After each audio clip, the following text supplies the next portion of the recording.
jusqu'à 9h, Good Morning Business. Il est 7h45, notre invité c'est Dominique Marcel, le PDG de la Compagnie des Alpes. Bonjour Dominique Marcel. Bonjour. Je rappelle, 11 domaines skiables, 13 parcs de loisirs. Je n'ose même pas vous demander comment ça va.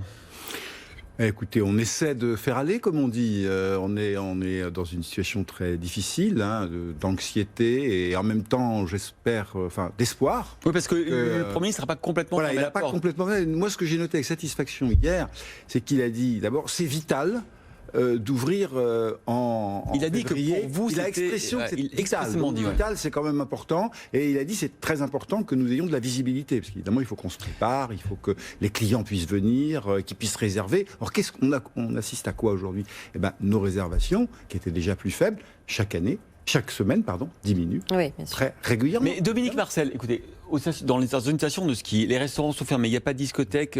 Qu'est-ce qu'on risque en fait ?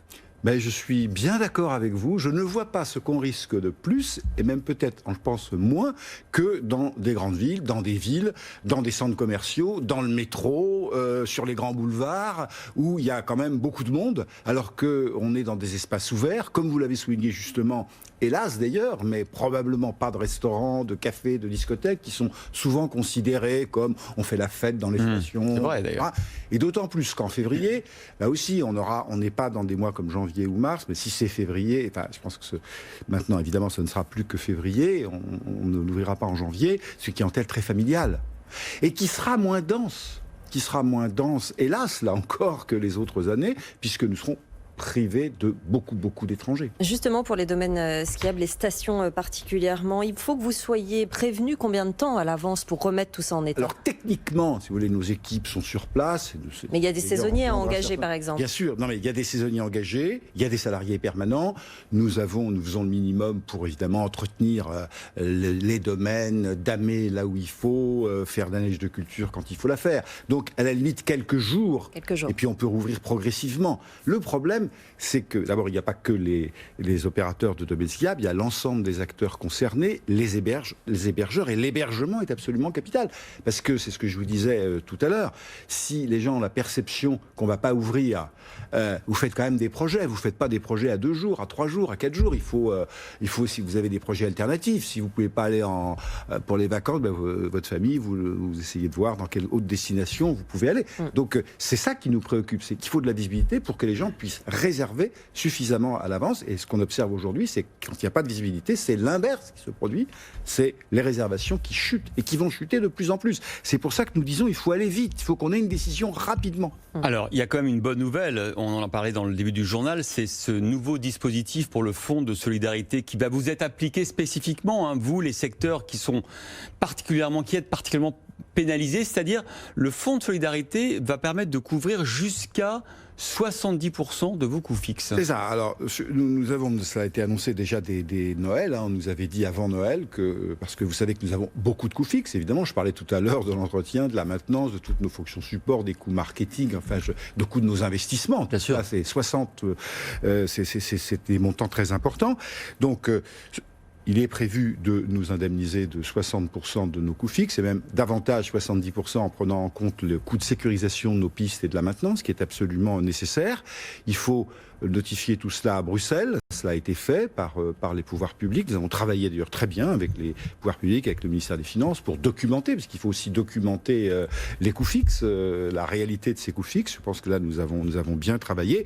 Maintenant, il faudra le mettre en place le plus vite possible. Le gouvernement s'y est engagé. Mais encore une fois, ça c'est l'indemnisation.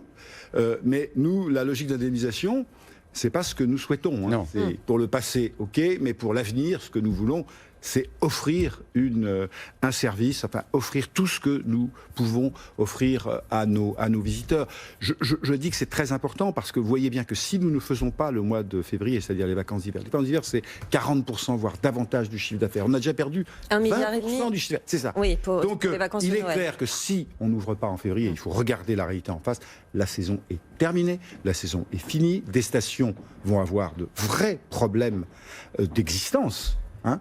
Il y a des gens qui vont vraiment se poser. C'est une question de vie ou de mort pour un certain nombre d'acteurs, et je n'exagère pas. Et vous savez, Dominique Marcel, il y a aussi, vous êtes gestionnaire d'infrastructures, vous êtes gestionnaire d'appartements, de résidences, mais il y a aussi les propriétaires. Mais bien sûr. Pour qui le fait de ne pas avoir de loyer est dramatique. Mais bien sûr, j'ai dit et je dis qu'en effet, ce qui est plutôt bien, c'est que, et je le redis, c'est vous pouvez réserver, vous serez remboursé, parce qu'il y avait une crainte. Donc je le redis, vous pouvez réserver, vous serez remboursé de toute façon pour l'essentiel de ce que vous aurez versé. Donc ne vous censurez pas, allez-y. Mais derrière, il y a des propriétaires qui eux-mêmes se sont endettés. Bien sûr. Et qui dont vous ne gérez les toucheront pas appartements. leur loyer. C'est une chaîne. Tout ça, c'est une chaîne. Il n'y a pas de miracle. Ça n'a rien fait pour eux?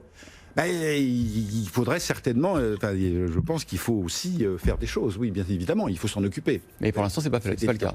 Mais c'est une chaîne complète, c'est l'ensemble, c'est des acteurs, c'est pas que nous, opérateurs de domaine skiable, c'est les hébergeurs, c'est les loueurs, c'est les commerçants, c'est les moniteurs, c'est toute une... Et dans 3 mois, la saison est terminée. C'est pour ça qu'il faut aller vite. Dans 3 mois, c'est terminé. Bon, on croise les doigts pour février.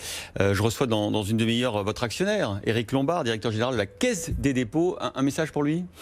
Non, je crois qu'il connaît bien la situation et il nous soutient. Et je pense que ce qu'il est bien dans une situation comme la nôtre, c'est d'avoir des actionnaires comme la Caisse des dépôts, des actionnaires, notre actionnaire stratégique, nos actionnaires de référence, qui est un actionnaire qui a évidemment les moyens de nous soutenir et qui est un actionnaire patient, qui nous soutient dans la durée. Dans ces périodes-là, on a besoin de long terme, on a besoin de soutien dans la durée. Ça donne une certaine sérénité. Merci beaucoup Dominique Marcel, PDG de la Compagnie des Alpes, d'avoir été avec nous ce matin.